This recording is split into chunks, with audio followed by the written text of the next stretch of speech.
menyampaikan beberapa hadis Nabi terkait perjalanan Isra dan Mi'raj.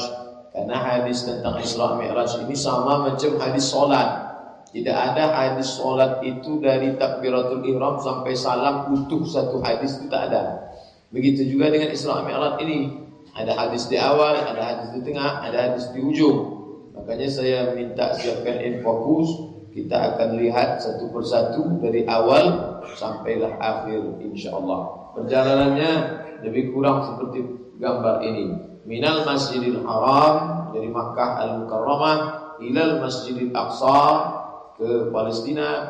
Kemudian laqad ra'aw nazlatan ukhra 'inda sidratil muntaha, di Sidratil Muntaha. Berjalan mendatar, naik ke atas, turun lagi balik ke Makkah Al-Mukarramah. Pembahasan pertama yang selalu ditanyakan oleh jamaah, apakah tepat tanggal 12 Rabiul Awal?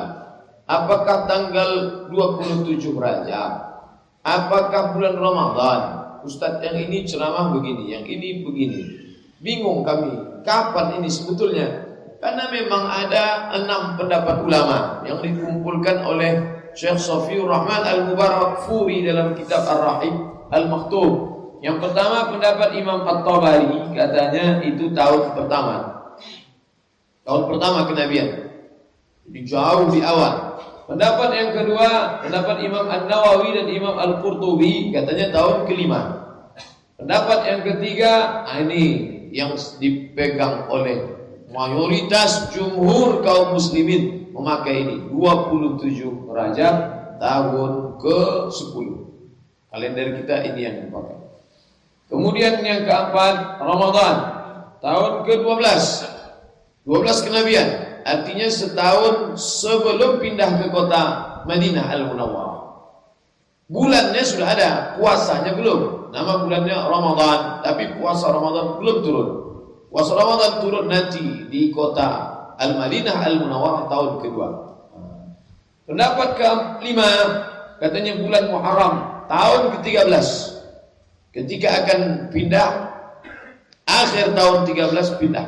Nah, di bulan Muharramnya itu terjadi Isra Mi'raj. Pendapat yang terakhir, Rabiul Awal setahun sebelum hijrah. Apapun pendapatnya, kita ikut pendapat mayoritas ulama 27 Rajab tahun ke-10.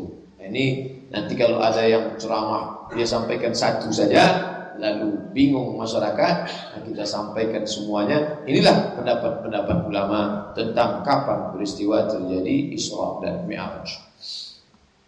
Awal terjadinya itu Nabi mengaku furija'an saqfi baiti wa ana bi Makkah. Waktu itu aku masih di kota Makkah, terbukalah atap rumahku, fa nazala Jibril, turun Jibril alaihi salam. Fa faraja sadri, dia belah dadaku. Thumma ghasalahu bima'i Zamzam, lalu dia basuh hatiku dengan air Zamzam. Thumma ja'a bitistin min dhahaba, lalu dia bawa tistin, bejana yang terbuat dari emas, mumtali'un hikmatan wa imanan, berisi dua, isinya di dalam itu adalah hikmah dan iman. Fa afraghahu fi sadri, lalu dia tuangkan, dia tumpahkan, afragha, sampai kosong, sampai habis, fi sadri. Thumma atbaqahu, lalu kemudian dirapatkannya dadaku kembali. Inilah 3 kali dada Nabi dibedah. Yang pertama ketika dia kecil di tempat Halimatus Sa'diyah. Yang kedua ketika akan menerima wahyu. Yang ketiga inilah ketika akan Isra dan Mi'raj. Nah, di situ dijelaskan turunlah Jibril alaihissalam, fa faraja sadri, dibelahnya dadaku. Tsumma ghasalahu bima'i Zamzam.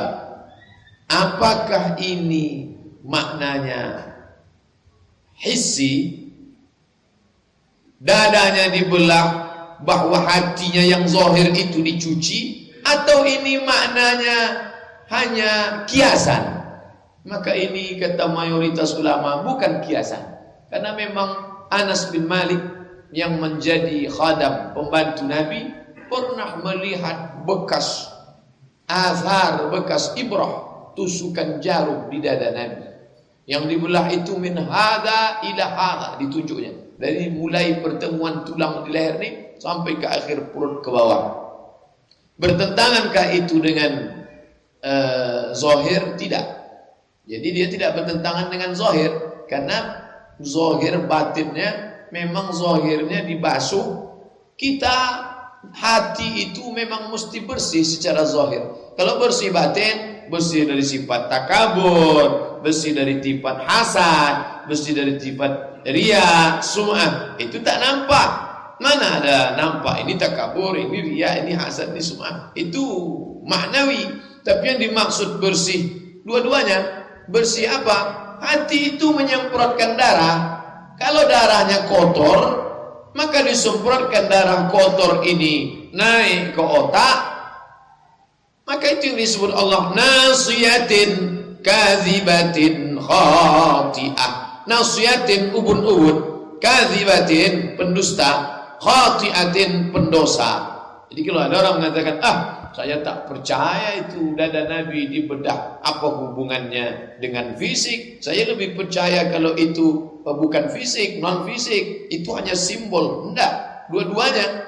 Bahwa dia non fisik, iya, membersihkan angkuh, membersihkan sombong, membersihkan takbur, membersihkan semua yang kotor-kotor, hasad, dengki. Tapi juga membersihkan makanan, karena semua yang kita makan itu adalah akan menjadi tetesan-tetesan darah, dan tetesan darah akan disemprotkan oleh jantung, dan darah yang disemprotkan jantung naik ke otak. Maka kalau darahnya kotor, otaknya pun ikut kotor. Nah, jadi dua-dua itu sejalan. Nah, apa hikmah pelajaran untuk kita? Kita bersihkan dua-duanya. Makanan bersih, itulah pesan Pak Ketua Masjid tadi, jangan makan korupsi. Bersih. Tapi itu bukan hanya untuk pegawai saja. Yang pedagang korupsi timbangan, yang ustadz korupsi ayat, yang dosen korupsi jam. Masuk jam 8, keluar jam 9.40. Dia masuk 8.30, keluar jam 9 kurang. Prinsip dia kalau sudah terlambat di awal, jangan pula lambat di akhir gitu. Maka dia cepat pulang. Nah ini. Jadi kalau dikatakan korupsi hanya pada pegawai, dah, semua aspek. Pedagang korupsi timbangan, pokoknya semua aspek kita ini ada risk tipu. Lalu hasil yang haram masuk disuap jadi nasi, masuk ke jantung, kotor. Nabi dibersihkan oleh Jibril alaihissalam, makanya dia sehat walafiat, tak pernah dia sakit. Jadi dua kebersihan, bersih zahir, bersih batin. Sudah masuk waktu isya. Jadi kita sholat isya dulu, baru kita sambung setelah ini. Panjang perjalanannya. Mudah-mudahan tak dingin nasi itu nanti. Terima kasih. Assalamualaikum warahmatullahi wabarakatuh. Mudah-mudahan tak dingin nasi itu nanti. Terima kasih. Assalamualaikum warahmatullahi wabarakatuh.